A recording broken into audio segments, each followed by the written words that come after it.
بسم اللہ الرحمن الرحیم۔ اینک والا جن، مصنف اے حمید، تیسری کتاب۔ نستور کا سر کٹ گیا۔ اتنی دیر میں بدروہیں اور چڑیلیں سامری کی خوابگاہ میں آ گئی تھیں۔ وہ سامری کے پلنگ کے نیچے گھس گئیں۔ زینے کا ڈھکنا کھلا دیکھا تو چیخ چیخ کر واویلا مچا دیا اور زینے میں چھلانگیں لگا دیں۔ یاماگ سانپ سخت گھبرایا ہوا تھا۔ چڑیلوں اور بدروہوں کی بھیانک چیخوں کی آوازیں اس کے قریب آتی جا رہی تھیں۔ وہ ایک تنگ و تاریک کوٹری میں آ گیا تھا، جہاں اندھیرے میں اس نے کونے میں ایک پرانا تابوت پڑا ہوا دیکھا تھا۔ تابوت میں ایک طرف گول سوراخ تھا۔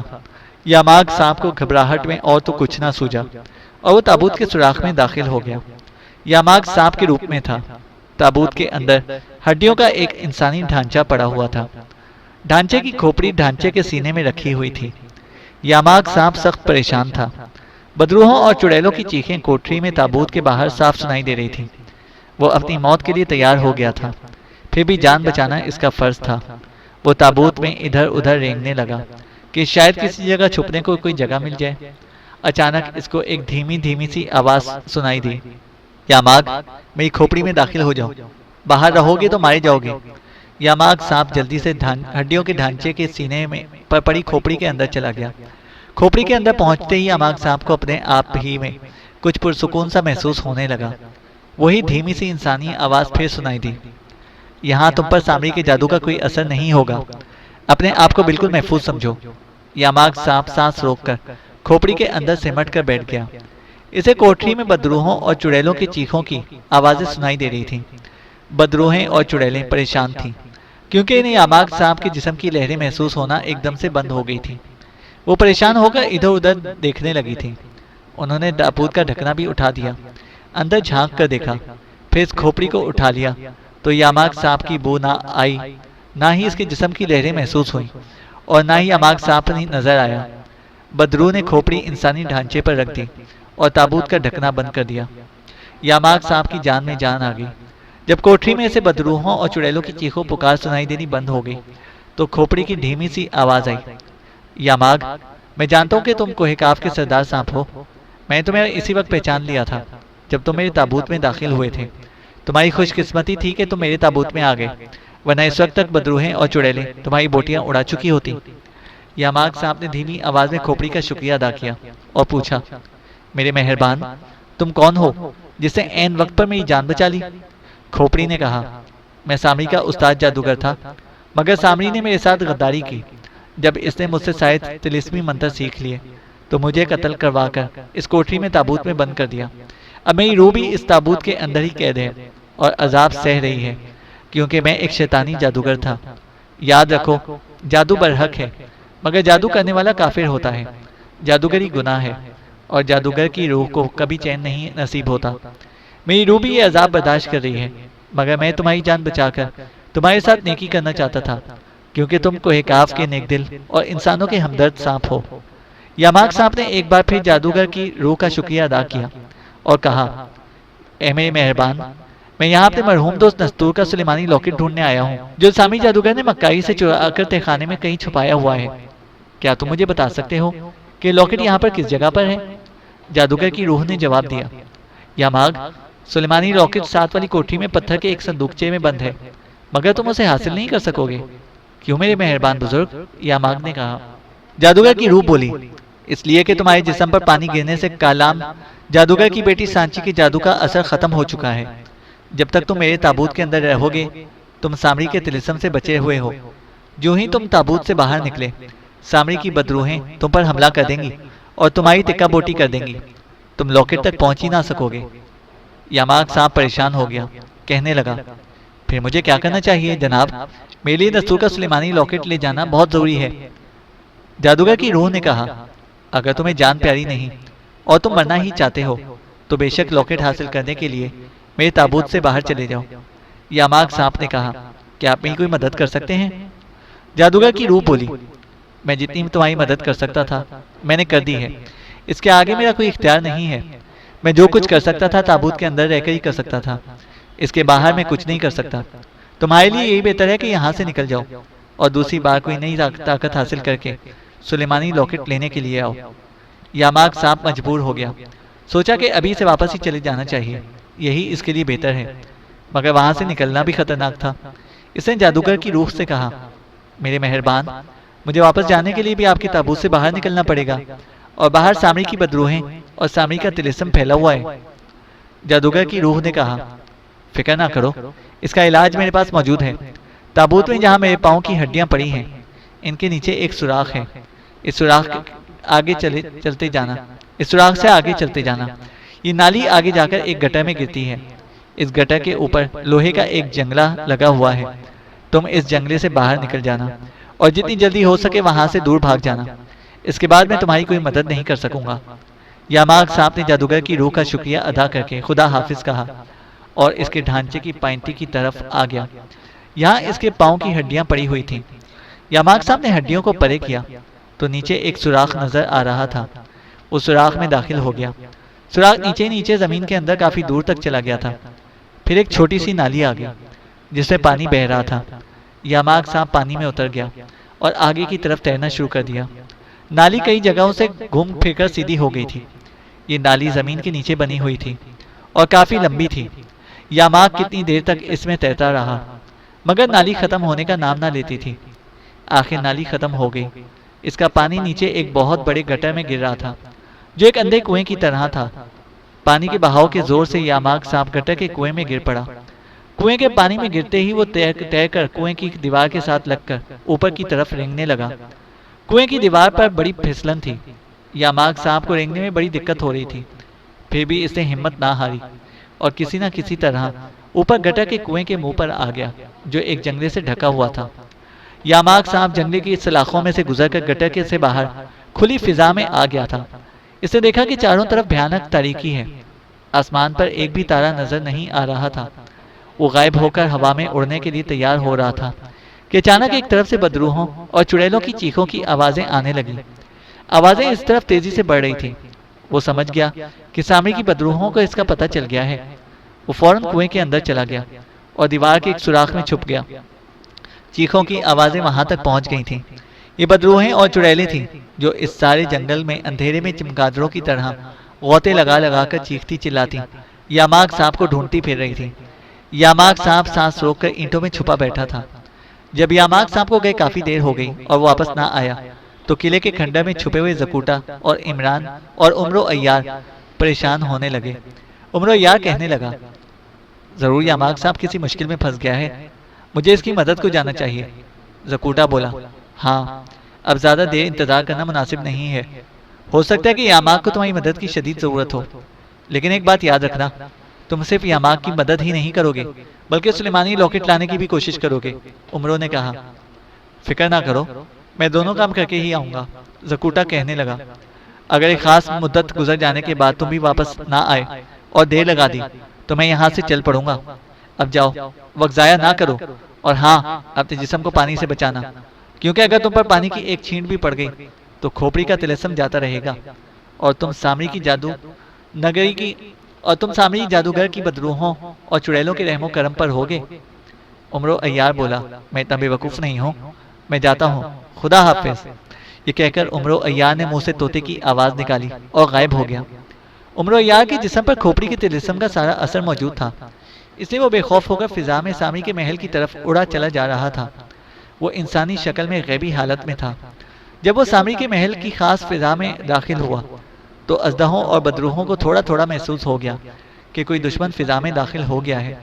اژدہوں نے آگ اگلنا شروع کر دی، بدروہیں چمگادڑوں کی طرح چیخ چیخ کر رات کی تاریک فضاؤں میں غوطے لگانے لگی، مگر ان میں سے کوئی بھی عمرو عیار کو دیکھ نہیں سکتا تھا۔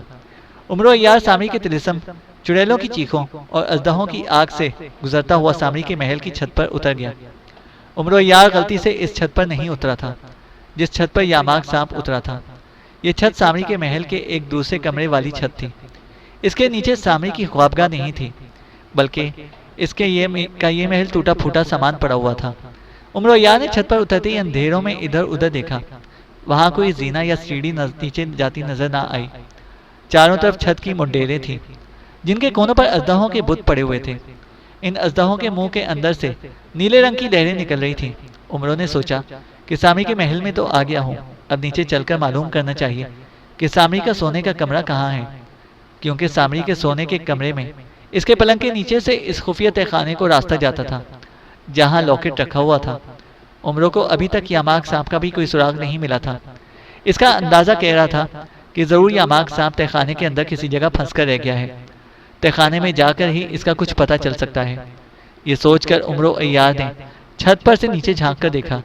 نیچے ایک چھوٹا سا باغ تھا جس کے درختوں پر اندھیرے میں لیٹے ہوئے سانپ عمرو کو صاف نظر آ رہے تھے۔ ان کی ہلکی ہلکی پھنکاریں بھی وہ سن رہا تھا۔ عمرو عیار نے چھت کے اوپر سے چھلانگ لگا دی۔ وہ غیبی حالت میں تھا، اس لیے بڑے آرام سے نیچے زمین پر آ گیا۔ عمرو عیار ادھر ادھر دیکھنے لگا۔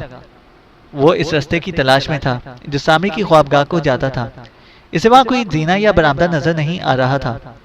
وہ محل کی دیوار کے ساتھ ساتھ دوسری جانب چلنے لگا کہ شاید ادھر سے سامری کی خوابگاہ میں جانے کا کوئی راستہ مل جائے۔ عمرو عیار کی بدقسمتی اسے اس طرف لے کر آئی تھی۔ آگے پانی کا ایک گڑھا تھا جس کی سطح جھاڑیوں میں چھپی ہوئی تھی۔ اوپر سے دیکھنے پر وہ بالکل زمین پر اگی ہوئی گھاس نظر آ رہی تھی۔ عمرو عیار بے خیالی میں بڑے آرام سے چلتا آگے بڑھا۔ جو ہی اس نے جھاڑیوں پر پاؤں رکھا وہ دھڑام سے پانی کے گڑھے میں گر گیا۔ پانی میں گرتے ہی اس کے جسم پر کالام جادوگر کی بیٹی کا جو طلسمی اثر تھا وہ غائب ہو گیا۔ اس کے ساتھ ہی محل کی فضاؤں میں بدروحوں اور چڑیلوں کی چیخیں گونجنے لگی۔ انہیں عمرو عیار کا پتہ چل گیا تھا اور انہوں نے باغیچے پر حملہ کر دیا تھا۔ عمرو عیار بھی سمجھ گیا کہ اس پر لڑکی کی کھوپڑی کا جو اثر تھا وہ ختم ہو گیا ہے اور اب وہ سامری کی بدروحوں، اژدہوں اور خونی چڑیلوں کے رحم و کرم پر ہے جو اسے زندہ نہیں چھوڑیں گی۔ مگر عمرو عیار بھی بڑا چالاک اور عیار تھا۔ وہ پانی سے نکلتے ہی باغ میں درختوں کی طرف بھاگا۔ اس نے جو کچھ کرنا تھا وہ اس نے سوچ لیا تھا۔ وہ کسی ایسے درخت کی تلاش میں تھا جس پر زیادہ سانپ نہ ہو۔ آخر اسے ایک ایسا ہی درخت نظر آ گیا۔ ایک اژدہے نے عمرو عیار کو دیکھ لیا۔ وہ پھنکارے مارتا منہ سے آگ کے شعلے اگلتا ہوا عمرو عیار کی طرف لپکا۔ عمرو عیار اچھل کر درخت میں گھس گیا۔ درخت میں آتے ہی عمرو عیار نے اپنی زنبیل کھولی اور اس کے اندر چھلانگ لگا دی۔ زنبیل میں داخل ہونے کے بعد عمرو عیار نے زنبیل کا منہ اندر سے بند کر دیا۔ جیسے ہی زنبیل کا منہ بند ہوا زنبیل بھی نظروں سے غائب ہو گئی اور عمرو عیار کے جسم سے نکلنے والی لہریں بھی غائب ہو گئیں۔ عمرو عیار کے جسم کی لہریں اب زنبیل کے اندر ہی رہ گئی تھیں، وہ زنبیل سے باہر نہ نکل سکتی تھیں۔ اژدہا اپنے زور میں عمرو عیار کو دیکھ کر اس کی طرف آیا تھا۔ جیسے ہی اژدہا درخت کے پاس پہنچا عمرو اس کی نظروں سے اچانک غائب ہو گیا۔ اژدہا درخت کے ساتھ بڑے زور سے ٹکرایا اور چیختا چلاتا درخت کے اوپر سے آگے نکل گیا۔ اژدہا یہ سمجھا کہ اس کا دشمن کہیں آگے نکل گیا ہے۔ عمرو عیار درخت میں اپنی زنبیل کے اندر خاموش بیٹھا تھا۔ وہ باہر سے آنے والی چیخوں کی آوازیں سن رہا تھا مگر مطمئن تھا کہ سامری کی بدروحیں زنبیل کے اندر نہیں آ سکتی، نہ اس کی زنبیل کو دیکھ سکتی ہیں اور نہ اس کو کوئی نقصان پہنچا سکتی ہیں۔ زنبیل کے اندر نستور کا کٹا ہوا سر بھی پڑا تھا۔ عمرو نے نستور کا سر اٹھا کر اپنی گود میں رکھ لیا۔ ویسے عمرو اس بات پر ضرور پریشان تھا کہ وہ یاماک کی مدد کرنے اور سلیمانی لاکٹ حاصل کرنے آیا تھا اور خود مشکل میں پھنس گیا۔ اس پر مصیبت ضرور آن پڑی تھی۔ لڑکی کی کھوپڑی کے طلسم کا اثر ضائع ہو چکا تھا۔ اگر وہ زنبیل سے باہر نکلتا ہے تو بدروحوں اور سامری کے اژدہوں کے قبضے میں آ جاتا ہے جو اسی وقت اس کی ٹکا بوٹی کر دیں گے۔ وہ زیادہ دیر تک زنبیل کے اندر بھی نہیں رہ سکتا تھا۔ اسے اپنے دوست یاماک کا بھی سراغ لگانا تھا اور دوسری طرف زکوٹا بھی اس کا انتظار کر رہا تھا۔ عمرو عیار اسی پریشانی میں زنبیل میں دبکا بیٹھا تھا۔ جب سامری کو پتا چلا کہ اس کا پہلا دشمن فرار ہو گیا تھا اور اب دوسرا دشمن بھی اس کے محل میں داخل ہونے میں کامیاب ہو گیا تھا اور وہ بھی فرار ہو گیا ہے تو اس کا غصہ انتہائی عروج پر پہنچ چکا تھا۔ اس نے سارے محل کو اپنی چیخ سے ہلا کر رکھ دیا۔ وہ چلا چلا کر اپنے جادوگروں اور چڑیلوں اور بدروحوں کو برا بھلا کہہ رہا تھا۔ میں ایک ایک کو جلا کر بھسم کر دوں گا۔ فوراً میرے دشمنوں کو پکڑ کر ان کے سر کاٹ کر میرے سامنے لاؤ۔ سامری کے سب سے بڑے جادوگر وزیر نے کہا۔ سامری اعظم، کوہ کاف کے سارے جن آپ کے محل میں نستور کا سلیمانی لاکٹ چرانے آتے ہیں۔ اس طرح سے سلیمانی لاکٹ خطرے میں ہے۔ کوہ کاف کی اس مخلوق کے پاس کوئی ایسی زبردست طاقت ہے کہ جب وہ ہماری جادو نگری کی فضاؤں میں داخل ہوتے ہیں تو ہمارا سارا طلسم ان کے آگے بے بس ہو جاتا ہے۔ کسی کو ان کی خبر نہیں ہوتی، ان کا کوئی سراغ نہیں ملتا، مگر پھر ایسا ہوتا ہے کہ نہ جانے کس وجہ سے محل میں آنے کے کچھ دیر بعد ان کی طاقت ختم ہو جاتی ہے۔ انہیں ہمارے اژدہے اور بدروحیں دیکھ لیتی ہیں، لیکن جب ان کو پکڑنے کے لیے آگے بڑھتی ہیں تو پھر کہیں غائب ہو جاتے ہیں۔ سامری نے چلا کر کہا۔ تم کہنا کیا چاہتے ہو؟ جادوگر وزیر نے کہا۔ سامری اعظم، میں یہ کہنا چاہتا ہوں کہ آپ کا سلیمانی لاکٹ خطرے میں ہے، آپ اسے کسی دوسری جگہ پر پہنچا دیں۔ سامری سوچ میں پڑ گیا، کہنے لگا، تم ٹھیک کہہ رہے ہو، مگر میں لاکٹ کو اور کس جگہ پر لے کر جاؤں؟ تہخانہ میرے محل کی سب سے محفوظ اور خفیہ جگہ ہے۔ جادوگر وزیر اعظم نے کہا۔ سامری اعظم، میرا مشورہ یہ ہے کہ آپ سلیمانی لاکٹ کو دوزخی سیارے پر پہنچا دیں، جہاں مرنے کے بعد گناہ گار بدروحوں کو جلا وطن کر دیا جاتا ہے اور جہاں وہ طرح طرح کا عذاب جھیلتی ہیں۔ سامری کو جادوگر وزیر کی یہ تجویز پسند آئی۔ سامری سلیمانی لاکٹ اس لیے بھی اپنے پاس رکھنا چاہتا تھا کہ اس کے اندر کوہ کاف کے شاہی جنات کی طاقت کا راز چھپا ہوا تھا۔ وہ سلیمانی لاکٹ پر 1 سال کا چلہ کر کے شاہی جنات کی اصل طاقت کا راز معلوم کر سکتا تھا اور پھر کوہ کاف پر حملہ کر کے کوہ کاف کی سلطنت پر اپنے قبضے میں کر سکتا تھا۔ اس نے جادوگر سے کہا، ہمیں تمہارا مشورہ پسند آیا ہے۔ اگر اس وقت کوئی گناہ گار بدروح اوپر دوزخی سیارے پر جا رہی ہو تو اسے دربار میں طلب کیا جائے۔ جادوگر وزیر نے طلسمی پیالے میں جھانک کر دیکھا، پھر کہنے لگا، سامری اعظم، اس وقت کوئی گناہ گار بدروح دوزخی سیارے پر نہیں جانے والی۔ سب گناہ گار بدروہیں صحت مند اور زندہ حالت میں ہیں۔ سامری نے گرج کر کہا، فوراً ایک گناہ گار بدروح کو حاضر کیا جائے۔ سامری کا حکم کون ٹال سکتا تھا؟ اسی وقت ایک گناہ گار بدروح کو سامری کے آگے پیش کر دیا گیا۔ سامری نے گناہ گار بدروح عورت کی طرف دیکھا اور کہا، مرنے کے لیے تیار ہو جاؤ۔ گناہ گار بدروح نے رحم کی بھیک مانگتے ہوئے کہا، سامری اعظم، مجھ پر رحم کیا جائے۔ سامری کو طیش آ گیا، چیخ کر بولا، ہمیں تم سے کوئی مطلب نہیں ہے، ہمیں تمہاری گناہ گار روح سے کام ہے۔ یہ کہہ کر سامری تلوار کھینچ کر تخت سے نیچے اترا۔ تھر تھر کانپتی ہوئی گناہ گار بدروح عورت کے پاس آیا، سر پر زور سے تلوار کا ہاتھ مارا۔ بدروح عورت کا سر کٹ کر نیچے جا پڑا۔ اس کے ساتھ ہی گناہ گار عورت کے جسم کے اندر سے اس کی بدروح نکل کر باہر آ گئی اور سامری کے آگے تعظیم بجا کر بولی، میرے آقا، کیا حکم ہے؟ سامری نے اپنے خفیہ باڈی گارڈ بھوت کی مدد سے تہخانے میں سے سلیمانی لاکٹ منگوا کر پہلے ہی اپنے مٹھی میں رکھ لیا تھا۔ سامری نے مٹھی میں سے لاکٹ نکال کر گناہ گار عورت کی بدروح کو دیا اور کہا، اے گناہ گار بدروح، تم دوزخی سیارے میں جا رہی ہو، ہمارا یہ سلیمانی لاکٹ اپنے ساتھ امانت کے طور پر لیتی جاؤ۔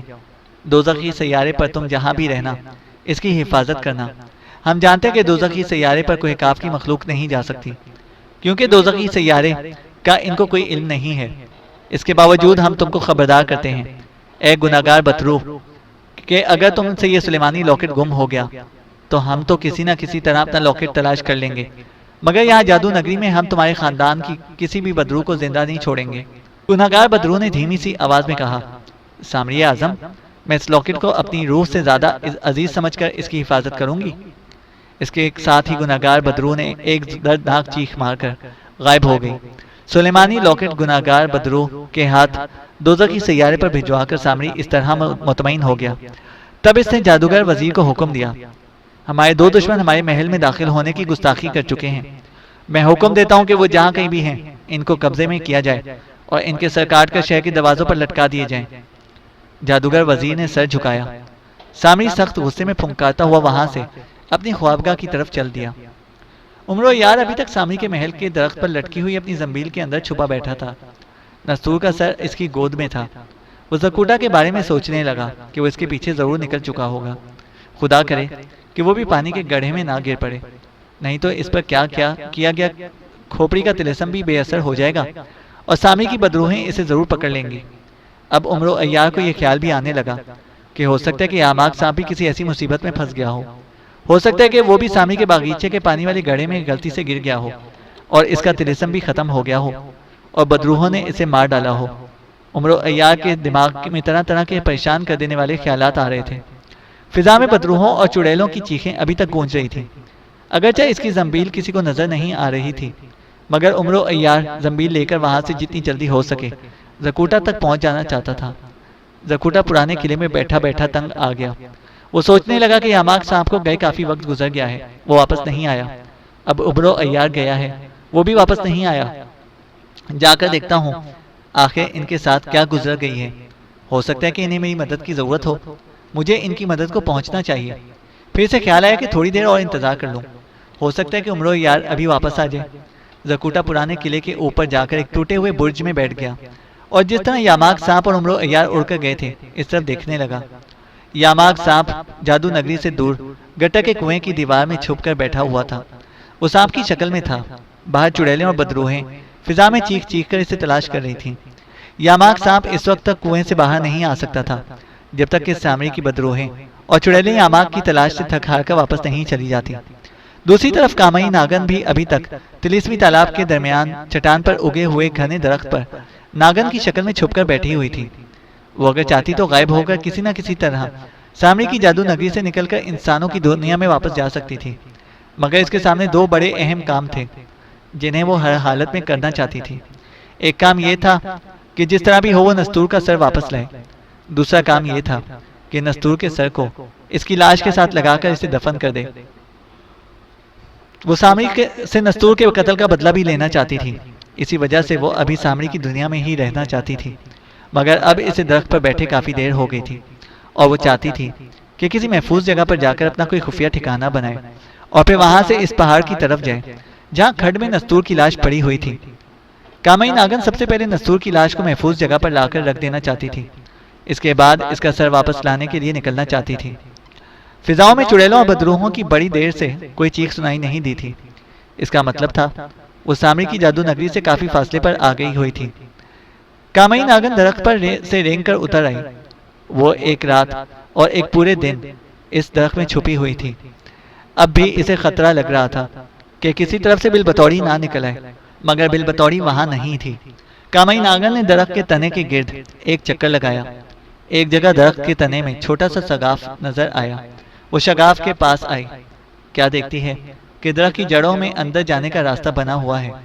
کامئی ناگن درخت کے تنے میں گھس گئی۔ زمین کے اندر کامئی ناگن درخت کے تنے میں گھس گئی۔ زمین کے اندر گھنے درخت کی جڑیں چاروں طرف پھیلی ہوئی تھیں۔ اندر کے درمیان ان کے درمیان چھوٹے چھوٹے گڑھے بنے ہوئے تھے۔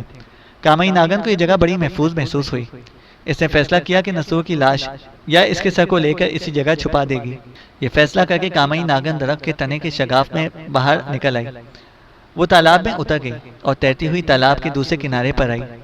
یہاں سے اسے دور رہ کر اونچے اونچے پہاڑ دھندلے دھندلے نظر آ رہے تھے، جہاں ایک پہاڑ کی کھڈ میں نستور کی لاش پڑی ہوئی تھی۔ کامئی ناگن نے جب اتنی تسلی کر لی کہ فضا میں بلبتوڑی کا کوئی خطرہ نہیں ہے تو پھنکار مار کر غائب ہو گئی اور ہوا میں پہاڑوں کی طرف اڑنے لگی۔ وہ بڑی نیچی رہ کر اڑ رہی تھی تاکہ اوپر سے کوئی بدرو اسے آسانی سے نہ دیکھ سکے۔ اڑتی اڑتی کامئی ناگن آخر پہاڑوں کے درمیان پہنچ گئی۔ ایک پہاڑ کی طرف سے اسے نستور کے جسم کی خوشبو آئی۔ کامئی ناگن تیزی سے غوطہ لگا کر اس طرف گئی۔ وہ یہ دیکھ کر وہیں اتر گئی کہ نستور کی لاش نیچے کھڈ میں پڑی ہے۔ لاش اسی طرح تھی، بالکل ٹھیک، بالکل صاف۔ لاش کا سر غائب تھا۔ کامئی ناگن سوچنے لگی کہ وہ لاش کو کس طرح اٹھا کر لے کر جائے گی۔ اسے پھنکار مار کر اپنا روپ بدلنا چاہا کہ کوئی طاقتور آدمی بن کر لاش کندھے پر اٹھا کر ڈال کر لے جائے، مگر وہ صرف اپنی انسانی شکل میں آ سکتی تھی۔ سامری کی دنیا میں آ کر اس پر یہ فرق بھی پڑ گیا تھا کہ وہ کسی دوسرے انسان کا روپ نہیں بدل سکتی تھی۔ کامئی ناگن نا امید سی ہو کر نستور کی لاش کے پاس ہی بیٹھ گئی۔ اچانک کامئی ناگن کو محسوس ہوا کہ کھڈ کے اوپر سے کوئی بدرو پھڑ پھڑاتی ہوئی گزر گئی ہے۔ وہ جلدی سے کھڈ کی دیوار کے ایک سوراخ میں گھس گئی۔ کامئی ناگن نے سوچا کہ اسے رات گہری ہونے اور اندھیرا چھانے تک اسی جگہ پر انتظار کرنا چاہیے۔ دوسری طرف زکوٹا اپنے دوستوں یاماک سانپ اور عمرو عیار کی تلاش میں پرانے قلعے سے نکل کر کھڑا ہو گیا تھا۔ قلعے سے باہر آ کر اس نے اس طرف دیکھا جدھر سامری کا محل تھا، پھر زور سے سینے پر ہاتھ مار کر نعرہ لگایا، زیبینوف، اور وہ ہوا میں اڑنے لگا، اس خیال سے کہ کہیں اس پر بدروہیں اور بلبتوڑی چڑیل کسی طرف سے حملہ نہ کر دے۔ زکوٹا بہت احتیاط کے ساتھ اور زمین سے تھوڑی بلندی پر پرواز کر رہا تھا۔ وہ اڑتے اڑتے جب پہاڑوں کے اوپر آیا تو اس کو ایک زبردست جھٹکا لگا۔ یہ سامری کی دنیا کی پہلی تلسمی سرحد کا جھٹکا تھا۔ زکوٹا تیزی سے نیچے آ گیا۔ اس نے فوراً وہیں سے اپنا رخ بدل لیا اور پہاڑی کے دامن میں آ کر زمین سے 200 فٹ بلند ہو کر اڑنے لگا۔ زکوٹا کو اپنے دوستوں کی بو آ جاتی تھی۔ اچانک اسے نستور کی خوشبو محسوس ہوئی۔ وہ وہیں رک گیا۔ یا اللہ خیر، یہ نستور کی خوشبو یہاں کہاں سے آ گئی؟ ایک دم زکوٹا کو خیال آ گیا کہ کہیں عمرو عیار نستور کا سر واپس لا کر اسی جگہ بے ہوش نہ پڑا ہوا ہو۔ زکوٹا زمین پر اتر کر پیدل چلنے لگے۔ ایک جگہ نستور کی خوشبو بڑی تیزی سے آ رہی تھی۔ زکوٹا اس طرف گیا، آگے ایک کھڈ تھی، نستور کی خوشبو اسی کھڈ میں سے آ رہی تھی۔ زکوٹا نے بے دھڑک ہو کر کھڈ میں چھلانگ لگا دی۔ جو ہی اس کے پاؤں زمین پر لگے، اس نے دیکھا کہ سامنے زمین پر نستور کی لاش پڑی تھی، جس کا سر غائب تھا۔ اپنے دوست کی لاش دیکھ کر زکوٹا کی آنکھوں میں آنسو آ گئے۔ وہ لاش کے پاس بیٹھ گیا اور دل میں کلمہ شریف کا ورد کرنے لگا۔ کامئی ناگن قریبی دیوار کے سوراخ میں چھپی بیٹھی تھی۔ اسے کھڈ میں کسی کے قدموں کی آہٹ سن کر سوراخ میں سے اپنی سانپ والی گردن باہر نکال کر دیکھا کہ ایک درمیانے قد کا عجیب و غریب شخص نستور کی لاش کے پاس سر جھکائے بیٹھا ہے۔ کامئی ناگن نے اس سے پہلے زکوٹا کو نہیں دیکھا تھا۔ وہ اسے پہچان ہی نہیں سکتی تھی۔ وہ یہی سمجھی کہ وہ کوئی مردے کھانے والی بدروح ہے جو نستور کی لاش کو کھانے کے لیے وہاں آ گئی ہے۔ کامئی ناگن نے زکوٹا کو ڈرانے کے لیے زور سے پھنکار ماری۔ زکوٹا نے پیچھے مڑ کر دیکھا اور بے اختیار بولا، یاماگ، کیا یہ تمہاری آواز تھی؟ یاماگ کا نام سن کر کامئی ناگن کا ماتھا ٹھنکا۔ یاماگ کا نام اس نے نستور سے سن رکھا تھا۔ نستور نے ایک دفعہ کامئی ناگن کو کہا تھا کہ یاماگ سانپ میرا دوست ہے۔ وہ میرے ساتھی کو عقاب سے انسانوں کی دنیا میں آیا تھا اور گم ہو گیا۔ وہ عقاب کا سردار سانپ ہے۔ وہ بڑا خوش شکل نوجوان جن ہے۔ کامئی ناگن نے ہنس کر نستور سے کہا تھا کہ مجھے یاماگ سے مل کر بڑی خوشی ہوگی۔ کامئی ناگن نے سوچا کہ جس شخص نے اس کی پکار سن کر یاماگ کا نام لیا ہے تو یہ ضرور یاماگ کا دوست ہوگا۔ یہ سوچ کر کامئی ناگن دیوار کے سوراخ سے رینگتی ہوئی باہر آ گئی۔ زکوٹا نے ایک سانپ کو اپنی طرف پھن اٹھائے ہوئے آتے دیکھا تو غضبناک ہو کر زیبی نوف کا نعرہ لگایا اور بولا، کون ہو تم؟ جلدی بتاؤ، نہیں تو ابھی پتھر کا بنا دوں گا۔ میں جانتا ہوں کہ تم یاماگ سانپ نہیں ہو، مجھے تمہاری بو نہیں آ رہی۔ کامئی ناگن نے فوراً جواب دیا، میرا نام کامئی ناگن ہے، میں نستور کی دوست ہوں اور اس کے ساتھ اس کا لاکٹ حاصل کرنے سامری کی دنیا سے آئی ہوں کہ افسوس سامری نے ہامون جادوگر کے ذریعے نستور کو قتل کر کے اس کا سر اتروا دیا۔ میں اسی دن سے یہاں نستور کی لاش کی رکھوالی کر رہی ہوں۔ تم کون ہو؟ زکوٹا نے کہا، میرا نام زکوٹا جن ہے، میں نستور کا دوست ہوں۔ میں بھی کوئی عقاب سے نستور سے ملنے انسانوں کی دنیا میں آیا تھا کہ آ کر مجھے پتا چلا کہ نستور کا سلیمانی لاکٹ سامری نے چرا لیا ہے اور نستور کسی سانپ کے ساتھ اپنے لاکٹ کو ڈھونڈنے جا چکا ہے۔ کامئی ناگن نے خوش ہو کر کہا، اچھا تو تم زکوٹا جن ہو؟ نستور نے تمہارے بارے میں بھی مجھے بہت کچھ بتایا تھا۔ کیا یاماگ بھی تمہارے ساتھ آیا ہے؟ زکوٹا نے کہا، یاماگ سانپ، میں اور عمرو عیار تینوں اکٹھے نستور کا سراغ لگانے کے لیے اور اس کا سلیمانی لاکٹ حاصل کرنے کی مہم پر نکلے تھے، مگر وہ دونوں خدا جانے کس مصیبت میں پھنس گئے ہیں۔ اس کے بعد زکوٹا نے سارے واقعات کامئی ناگن کو سنا دیے۔ کامئی ناگن نے بھی ساری داستان زکوٹا کو بیان کر دی۔ زکوٹا نے کہا، میرا خیال ہے کہ ہمیں سب سے پہلے نستور کی لاش کو کسی محفوظ جگہ پر چھپا دینا چاہیے۔ اس کے بعد یاماگ، عمرو عیار اور نستور کے سر کو ڈھونڈنے نکلنا چاہیے۔ سلیمانی لاکٹ کا تو ابھی تک کچھ معلوم نہیں کہ کہاں ہے، کہاں نہیں ہے۔ ہمیں اس وقت تو نستور کے سر اور اپنے دوستوں کو تلاش کرنا ہوگا۔ کامئی ناگن کہنے لگی، میری نظر میں ایک محفوظ جگہ ہے۔ پھر اس نے زکوٹا کو تالاب والے درخت کی کھو کے بارے میں بتایا کہ اس جگہ نستور کی لاش حفاظت کے ساتھ رکھی جا سکتی ہے۔ زکوٹا نے کہا، ٹھیک ہے، میں لاش کو اٹھاتا ہوں، تم مجھے راستہ دکھاؤ، مگر اوپر فضا میں بدروحوں اور بالبطوری چڑیل کے حملوں کا خطرہ ہے۔ ہم زمین سے 2 فٹ بلند ہو کر پرواز کریں گے۔ کیا تم ہوا میں اڑ سکتی ہو؟ کامئی نے کہا، میں اڑ بھی سکتی ہوں اور عورت کی اپنی شکل میں واپس بھی آ سکتی ہوں۔ زکوٹا بولی، ابھی انسانی شکل میں مت آنا، میں لاش کو اٹھاتا ہوں۔ زکوٹا نے سینے پر زور سے ہاتھ مار کر نعرہ لگایا، زیبینوف! اس میں زبردست طاقت آ گئی۔ اس نے نستور کی لاش کو اٹھا کر کندھے پر ڈالا اور ہوا میں پرواز کرنے لگا۔ کامئی ناگن سانپ کی شکل میں اس کے آگے اڑ کر اسے راستہ دکھا رہی تھی۔ کامئی ناگن زکوٹا کو تالاب والے درخت کی کھو کے اندر لے گئی۔ زکوٹا نے نستور کی سرکٹی لاش کو کھو کے اندر درختوں کی جڑ میں رکھ دیا اور خالی جگہ پر لٹا دیا۔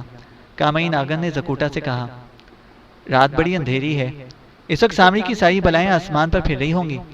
بہتر ہے کہ اس وقت تم یاماگ اور عمرو عیار کی تلاش میں نہ جاؤ، بلکہ دن نکل آئے تب جانا۔ زکوٹا نے بھی تالاب والے درخت کی طرف آتے ہوئے فضا میں بدروحوں کی پھڑپڑاہٹ کی آوازیں سنی تھی۔ اگرچہ اس پر کھوپڑی کا اثر کم ہونے لگا تھا، اس نے یہی فیصلہ کیا کہ رات کے اندھیرے میں اسے کوئی خطرہ مول نہیں لینا چاہیے۔ صبح وہ اپنی مہم پر نکلے۔ وہ نستور کی لاش کے پاس بیٹھ گیا۔ کامئی ناگن بھی نستور کے سرہانے کی جانب کنڈلی مار کر بیٹھ گئی۔ اچانک زکوٹا کو خیال آیا کہ وہ تو بھول ہی گیا ہے کہ عمرو عیار اور یاماگ صاحب واپس آئے تو پرانے قلعے میں ہی واپس آئیں گے۔ اس نے کامئی ناگن کو یہ بات بتائی اور کہا میں پرانے قلعے میں جاتا ہوں، کیونکہ عمرو اور یاماگ میں سے جو بھی واپس آیا وہ پرانے قلعے میں ہی آئے گا۔ تم یہاں نستور کی لاش کے پاس بیٹھی رہو، اگر میرے دوست آ گئے تو میں کل تمہارے پاس آ جاؤں گا۔ یہ کہہ کر زکوٹا زیبینوف کا نعرہ لگا کر غائب ہو گیا۔ یاماگ سانپ ابھی تک گٹر والے کنویں میں دیوار کے سوراخ میں چھپ کر بیٹھا ہوا تھا، کیونکہ کنویں کے باہر بدروہیں چیختی پھر رہی تھی۔ عمرو عیار نے زنبیل سے نکل کر نستور کا سر لے کر سامری کے محل سے بھاگنے کا فیصلہ کر لیا تھا، مگر مصیبت یہ تھی کہ جب تک وہ زنبیل کے اندر تھا محفوظ تھا، اور زنبیل بھی غائب تھی۔ باہر آتے ہی وہ غیبی حالت میں بھی سامری کے طلسم کی زد میں آ جاتا تھا، مگر عمرو عیار نے خطرہ مول لینے کا فیصلہ کر لیا۔ وہ آہستہ سے زنبیل کا منہ کھول کر زنبیل سے باہر آ گیا۔ باہر آتے ہی وہ وہیں درخت کی شاخوں میں سمٹا بیٹھا رہا۔ وہ بڑا حیران ہوا کہ فضا بالکل خاموش تھی، کسی طرف سے کسی بدرو کی کوئی چیخ وغیرہ سنائی نہیں دے رہی تھی۔ عمرو عیار نے یہ موقع غنیمت جانا اور زنبیل گلے میں ڈال کر درخت کی شاخ سے اچھلا، فضا میں بلند ہوا اور جتنی تیز اڑ سکتا تھا اڑنے لگا۔ اس نے اوپر کی طرف تیر کی طرح اٹھ کر اپنے آپ کو بلند سے بلند کر لیا۔ وہ فضا میں اتنی اوپر اٹھ گیا کہ اسے نیچے سامری کے محل کی روشنی بڑی دھندلی دھندلی نظر آنے لگی تھی۔ عمرو عیار اندھا دھند پوری رفتار کے ساتھ اڑتا چلا جا رہا تھا۔ حیرانگی کی بات یہ تھی کہ اس کے فرار ہو جانے کا کسی بدرو یا اژدہے کو خبر نہ ہو سکی تھی۔ عمرو عیار کو جب محسوس ہوا کہ وہ کافی دور نکل آیا ہے تو وہ آہستہ آہستہ نیچے آنے لگا۔ پھر اس کو نیچے پرانے قلعے کا کھنڈر دکھائی دیا۔ وہ ٹوٹے ہوئے ستارے کے جلتے ٹکڑے کی طرح بجلی کی تیزی سے پھر پرانے کھنڈر کے اوپر آ گیا، اور اوپر آتے ہی اپنی رفتار کو قابو میں کیا اور قلعے کے دروازے پر اتر آیا۔ زکوٹا نے اسے دیکھ لیا تھا، وہ جلدی سے باہر آ گیا۔ خدا کا شکر ہے عمرو کہ تم آ گئے۔ یاماگ کا کچھ پتہ چلا؟ سلیمانی لاکٹ ملا؟ نستور کا سر دروازے سے اتار لائے ہو کہ نہیں؟ عمرو عیار نے کہا خدا کے لیے مجھے دم تو لینے دو، تم نے ایک ہی وقت میں کتنے ہی سوال کر ڈالے۔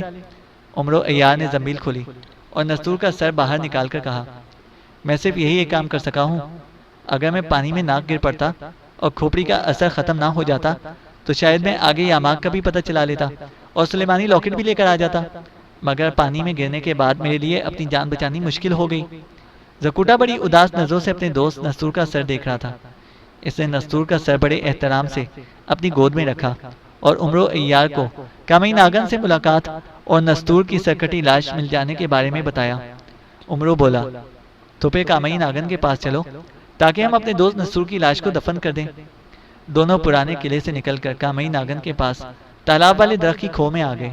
یہاں عمرو عیار نے نستور کی سرکٹی لاش دیکھی تو اس کا دل اداس ہو گیا۔ زکوٹا نے عمرو عیار کا کامئی ناگن سے تعارف کرایا۔ کامئی ناگن نے کہا کہ ہمیں نستور کی لاش کو جتنی جلدی ہو سکے دفن کر دینا چاہیے تاکہ لاش کی ہمارے بعد بے حرمتی نہ ہو سکے۔ عمرو عیار کہنے لگا میرا خیال ہے کہ درخت کی یہ کھو ہی بڑی اچھی جگہ ہے، ہم اسی کھو میں لاش کو رکھ کر باہر سے کھو کا راستہ بند کر دیتے ہیں۔ یہ درخت قبر کی نشاندہی بھی کرے گا، باہر قبر بنائی تو کوئی نہ کوئی بدوی سے توڑ کر نکال لے گی اور لاش لے جائے گی۔ زکوٹا اور کامئی ناگن کو عمرو عیار کی تجویز اچھی لگی۔ انہوں نے نستور کا سر لاش کی گردن سے ساتھ لٹکا دیا۔ زکوٹا اور عمرو عیار نے ہاتھ اٹھا کر نستور کی مغفرت کے لیے دعا کی۔ تب زکوٹا کہنے لگا عمرو ہمیں یاماگ کو ڈھونڈنے چلنا چاہیے، وہ ضرور کسی مصیبت میں پھنس گیا ہوگا۔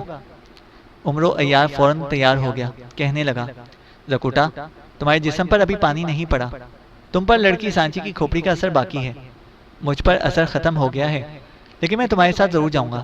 زکوٹا نے کہا اگر بدروہوں نے تم پر حملہ کر دیا تو تم اپنا بچاؤ نہ کر سکو گے۔ عمرو بولا میں ایسا کرتا ہوں کہ اپنی زنبیل میں بیٹھ جاتا ہوں، تم زنبیل اپنے گلے میں ڈال لینا، اس طرح تمہارے ساتھ میں بھی سامری کی طلسم سے بچا رہوں گا۔ زکوٹا نے کامئی سے کہا کامئی بہن تم اسی جگہ درخت کے اندر رہنا، ہم یاماگ صاحب کو لے کر بڑی جلدی واپس آئیں گے، گھبرانا مت۔ عمرو عیار فوراً اپنی زنبیل کھول کر اس میں داخل ہو کر اندر ایک درخت کے نیچے آرام سے بیٹھ گیا۔ زکوٹا نے زنبیل بند کر کے اسے گلے میں لٹکایا، اپنے سینے پر دونوں ہاتھ مار کر زور سے نعرہ لگایا زیبینوف، اور غائب ہو گیا۔ ان کے جانے کے بعد کامئی ناگن درخت کی کھو کے اندر نستور کی لاش کے پاس اکیلی رہ گئی۔ اب اسے عمرو عیار اور زکوٹا کے واپس آنے کا انتظار تھا۔ جب زکوٹا اور عمرو عیار کو گئے کافی دیر ہو گئی اور رات بھی ڈھلنے لگی تو کامئی ناگن کو ایسی بو محسوس ہوئی جیسے درختوں کے پتے جل رہے ہوں۔ وہ جلدی سے اٹھ کر کھو کے باہر آ گئی۔ باہر آ کر اس نے دیکھا کہ تالاب کے دوسرے کنارے کے درختوں میں آگ لگی ہوئی ہے۔ یہ آگ تالاب کے چاروں طرف پھیلی ہوئی تھی اور تالاب کی طرف بڑھ رہی تھی۔ دیکھتے ہی دیکھتے تالاب کو بھی آگ لگ گئی۔ یہ طلسمی آگ ہی ہو سکتی تھی، ورنہ تالاب کے پانی کو آگ نہیں لگ سکتی تھی۔ کامئی ناگن فوراً سمجھ گئی کہ سامری کو ان لوگوں کا پتہ چل گیا ہے اور یہ آگ انہیں جلا کر راکھ کر دینے کے لیے لگائی گئی ہے۔ آگ کے شعلے بڑی تیزی کے ساتھ چاروں طرف سے اس درخت کی طرف بڑھ رہے تھے جہاں کامئی ناگن نے نستور کی لاش کے ساتھ پناہ لے رکھی تھی۔ کامئی ناگن گھبرا کر کھو کے اندر گئی، نستور کی لاش کو ایک نظر دیکھا، پھر باہر آ گئی۔ طلسمی آگ کے شعلے درخت کی والی چٹان کو چھونے لگے تھے۔ ان کی تپش اتنی ہو گئی تھی کہ کامئی ناگن جو کہ سانپ کے روپ میں تھی، اس کی کھال جلنے لگی۔ وہ رینگتی ہوئی کھو میں چلی گئی۔ کھو میں جاتے ہی اس نے پھنکار ماری اور راجکماری لڑکی کی شکل میں ظاہر ہو گئی۔ طلسمی آگ کے شعلے تالاب سے نکل کر درخت کی کھو میں داخل ہو رہے تھے۔ شعلوں کی زبانیں جب کامئی ناگن اور نستور کی لاش کو بھسم کرنے کے لیے کامئی ناگن کے بالکل قریب پہنچی تو کامئی ناگن کے سامنے بچنے کا صرف ایک ہی راستہ رہ گیا تھا کہ وہ مدد کے لیے خوبصورت خلائی لڑکی شرمین کو پکارے۔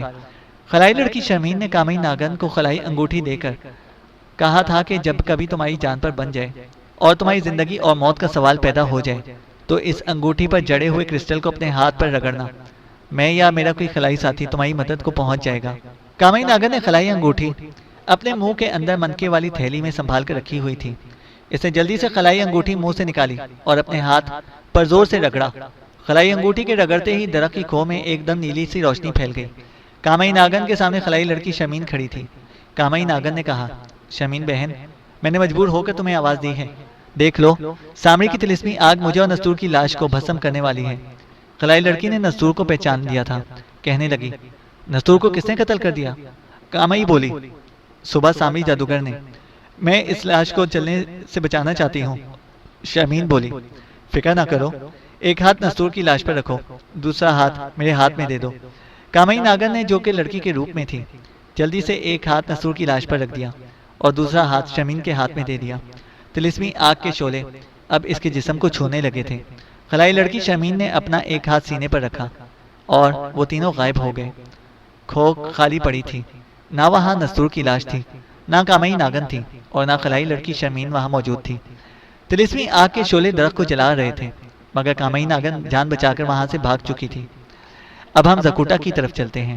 آپ کو یاد ہوگا کہ یاماگ سانپ گٹر والے کنویں میں چھپا ہوا تھا۔ وہ ابھی تک کنویں کے اندر ہی دیوار میں چھپ کر بیٹھا ہوا تھا۔ وہ سانپ کے روپ میں تھا۔ کنویں کے باہر ابھی تک چڑیلوں اور بدروحوں کے پھڑپڑانے کی آوازیں آ رہی تھیں۔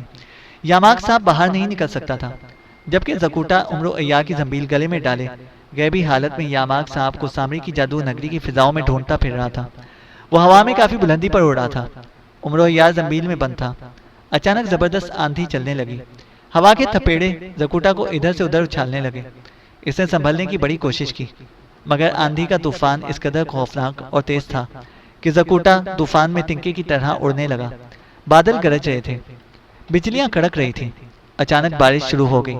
جیسے ہی بارش کا پانی زکوٹا کے جسم پر پڑا، اس کے جسم پر سے جادوگر کی بیٹی سانچی کی کھوپڑی کا طلسم ختم ہو گیا۔ زکوٹا اپنی طاقت سے غائب بھی رہا اور ہوا میں اڑتا بھی رہا مگر بدروہیں اور اژدہا اسے دیکھ سکتے تھے۔ سامری کا جادو اس پر چل سکتا تھا۔ اس نے زنبیل میں منہ ڈال کر کہا، عمرو، بارش ہونے لگی ہے، میں بھیگ گیا ہوں، سانچی کی کھوپڑی کا طلسم ختم ہو گیا ہے، اب کیا کروں؟ عمر و عیار زنبیل کے اندر سے پکارا، زکوٹا، سامری کی جادو نگری سے جتنا دور نکل سکتے ہو نکل جاؤ، نہیں تو ہم دونوں مارے جائیں گے۔